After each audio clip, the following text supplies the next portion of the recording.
voices here in the Capitol. And I cannot tell you how much it shores up your legislators who are fighting for you to see each and every one of your faces, your bright blue, your orange t-shirts, here talking about what really matters in the state of Texas, and that is our children. Now,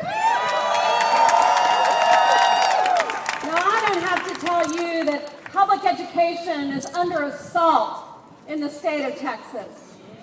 And I don't have to tell you about that $5.4 billion in public education cuts last session. And I don't have to tell you what it feels like to have so many kids in a classroom that you are being asked to do the impossible. And I don't have to tell you what it feels like to be so undervalued that 25,000 educators in the state of Texas lost their jobs as a result of these cuts. And I don't have to tell you that Texas is 49th in what it is spending per its student population in investing in the future of the state of Texas. I know I don't have to tell you that. But what I do want to tell you is that we are working hard to restore that money for our school children. We are working hard to bring you the resources that you so desperately need. We have filed several pieces of legislation. One of them to repeal an adjustment factor that artificially decreases the amount of funding that the state owes to our school children.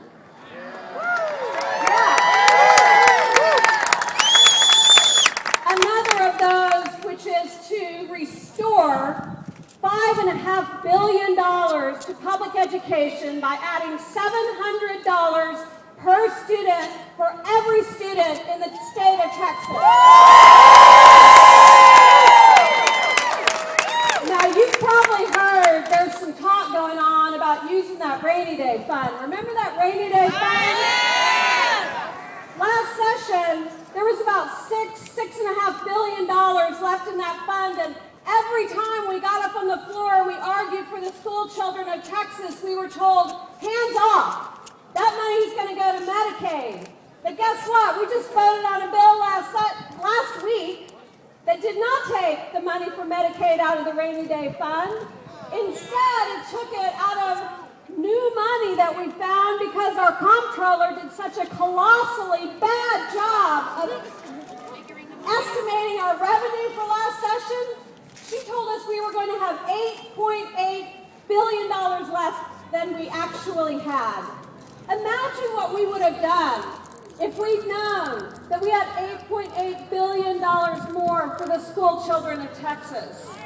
And in that special session, Representative Donna Howard worked very, very hard to make sure that if the estimates were greater than they were projected to be, that money would be captured and spent on our school children. And though that amendment made so much sense, it made so much sense that the entire House, without even voting on it, allowed it to go on to the public school funding bill last session. Within a couple of days, a couple of organizations, extremist organizations that don't have your school children's interests at heart, they worked to convince legislators in this building to peel that amendment back off of the school funding bill.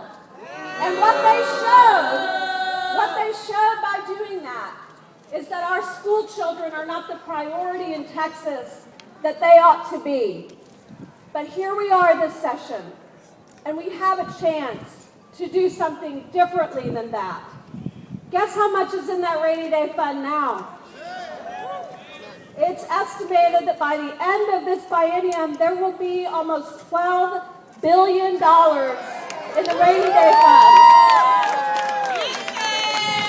And I was proud to join with Senator Ellis, Senator Rodriguez, and Senator Lucio in support of a bill to take $4 billion from that rainy day fund and spend it on the most important asset we have in Texas, and that's our school children.